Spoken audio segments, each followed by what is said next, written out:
Hey, what's up, YouTube crew? This is Dan French, and this is a great topic we're going to talk about today. It's been a while since I came on here, but I want to talk about this article. I did a little research and was looking around and wanted to bring this up. This came out recently, a couple days ago, and Shark Tank star Kevin O'Leary came out and stated, is the idea of the American dream of owning a home dead?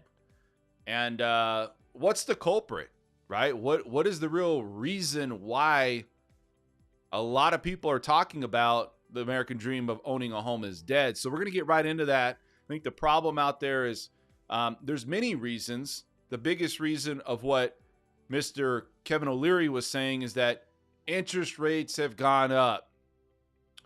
Well, I don't think that's real new news out there. I think everybody knows that that's impacted interest rate or impacted home buying. Rates have gone up, people. I think everybody knows. And so we're going to talk about the problems with really buying a home today, what his take is on it. I'm going to bring up this article and why he thinks that things will not change anytime soon, and that rates, once they come down, will stimulate the economy.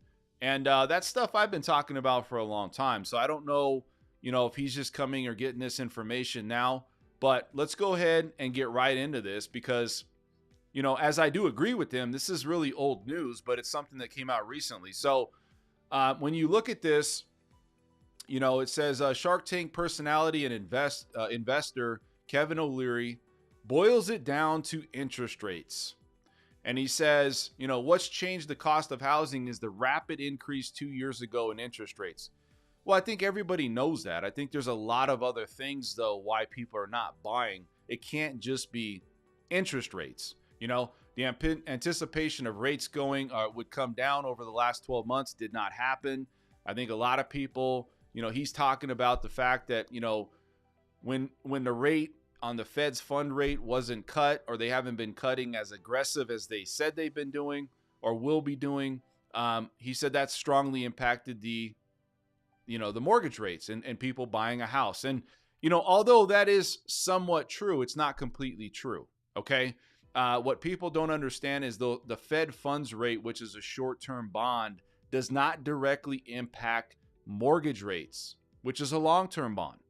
What impacts mortgage rates is geopolitical news, jobs reports, overall health of the economy, because investors will sit there and take that money and reinvest it back into other places. And we're not talking about the small investor, a couple million here. We're talking hedge fund investors, real investors that move the needle. So he goes on and talks about, estimate housing costs have gone up 30 to 40%. Well, of course.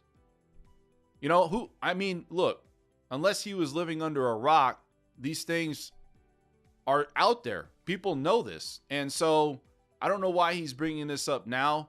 He goes on and talks about, back in the 80s, it was uncommon to see mortgage rates in the it was uncommon to see mortgage rates in 18% range. However, back then, home values were also much lower. So what he's saying is that interest rates were higher and it was acceptable, but the house prices were a lot lower. So it wasn't that big of a situation for people to buy a house, because even with that higher rate, it was still manageable based off the economy. He goes on and talks more about, where the 30-year rate was.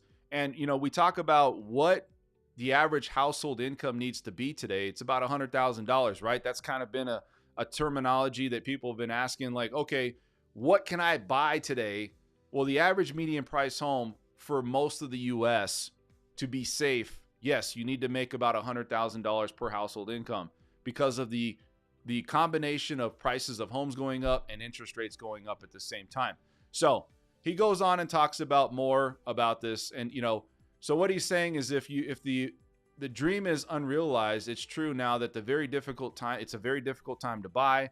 Interest rates are likely to fall at some point, whether it's 2025 or 2026 or beyond. That should ease some of the burden on home buying. Yes, that is true. Now, what I want to bring up is that that's not necessarily the only thing that is out, and the reason of why people are not buying today.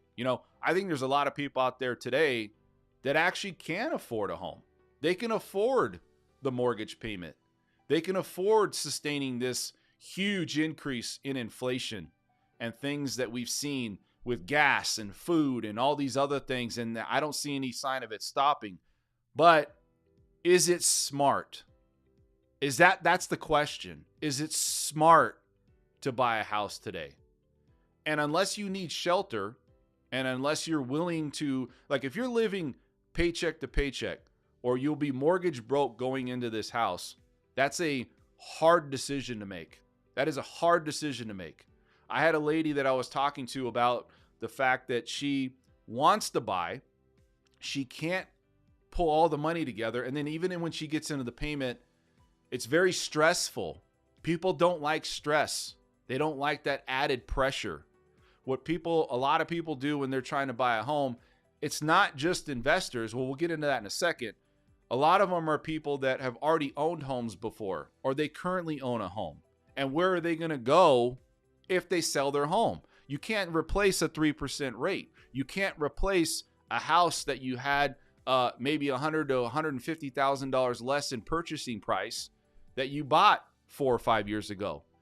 I was talking to somebody the other day that they bought their house in 2019, pre-COVID, and their price values went up almost $200,000. So timing is a big thing. Yes, interest rates will stimulate the market for housing, and it will help people with consumer confidence. And that's it. The problem is not about just buying today. A lot of people still buy houses. The real thing is it the right time to buy? And is the consumer out there confident enough in that market or in the economy to say, I can still pay this mortgage and all of my other bills currently going on? And I think that's the big thing that people are out there questioning. Even if it's 25, 26, great. Rates may come down. If inflation keeps going up or other outside factors play a part in that decision making of buying a house, that doesn't necessarily mean the housing market's going to boom. There's a perfect storm going on. Inflation across the board.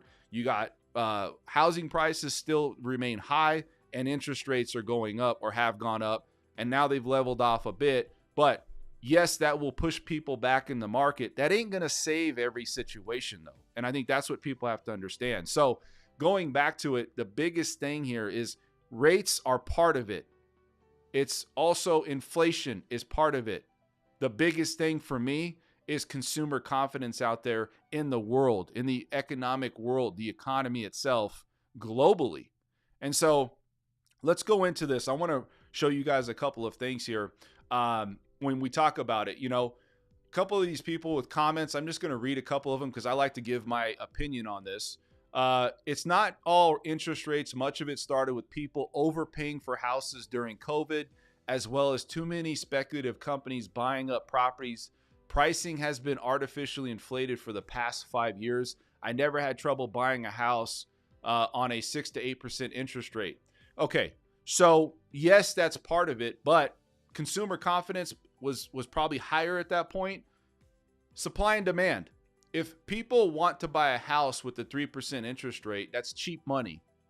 So although I do agree that it's not all rates, at that point in that time, it was a big factor on people making decisions. And if somebody comes from another state that's overinflated on prices of homes, or a lot higher that price per house in that region, and they're coming to a region that has lower prices of homes, then yes, you're going to have people overpay because you can oversell over there. You could sell for a higher price, or at least the price there, make a lot of money off that sale and come to another state and put a lot of money down. So part of that is true, but I also say that it really comes down to, if you have the money, it's really what people are willing to spend. If they're going to spend that money, they're going to spend it. And you know what? You could spend a lot more. I wouldn't do it. I wouldn't overpay for a house, but that doesn't mean that people aren't willing to do that, especially if you've made money on a house and you didn't plan on making that much money, and you just throw it all down at the next house. So I want to bring this up. Old lady, if the Fed has started slowing rates in interest rates in 2016 or even a little later, housing prices would not have skyrocketed. Not only those with cash to invest in REITs can afford to buy the starter home at today's prices. And let's talk about that. So the Fed did, if they started slowing down interest rates in 2016, the reason they did that is they were actually paying into the bond market to stimulate the economy. So if you look at that and you say, well, why was somebody not, why did we not do that then? This is strategic. They're trying to stimulate the economy. They went too far too quick, I think, on this whole thing with buying into bonds. And then with COVID and everything happened, it's really just hurt our economy overall. And it's really taking a lot of time to recover on this. I don't know if they'll ever recover on it. You guys can leave comments on that. I don't know. I mean, we printed a lot of money. They had the war going on. And, people still say, well, has the economy got back to where it was, pre-COVID? Not necessarily. So it's wait to see. But I don't think raising the Fed's rate, again, the Fed raising interest rates does not impact people buying homes because that does not impact mortgage rates. So I'm going to disagree with that. Let's go over here. I want to read this other one and we'll finish this up. This expert let me put this one. He failed to notice that hedge funds are buying up the inventory with cash and putting them up for rent. Rents have skyrocketed because of big money has all the power and can purchase without a 7% mortgage rate. Look, I have to agree with that. I can't disagree that you have investors coming to all markets and buying properties and returning, getting a return on their investment. And ultimately, they're the ones, they could be also part of why some of these houses are going up, right? But at the end of the day, it's like this. Hedge funds and investors will always be in a position of power, and you're going to have to try to compete with them. There's been laws and things that's not really laws, but there's been some things that's come out that says, investors can only buy up so many properties in an area, things like that. I think that needs to stay or be put in place because you got to give fair opportunity to people out there that are trying to buy a house. But a lot of these people here have a lot of the same, comments, the same outlook, the thoughts. And I agree with a lot of it. We'll read one more with Joe. I'm surprised someone as astute as OLeary would say interest rates are the biggest driver of price increases. It's all about supply and demand. I just said that.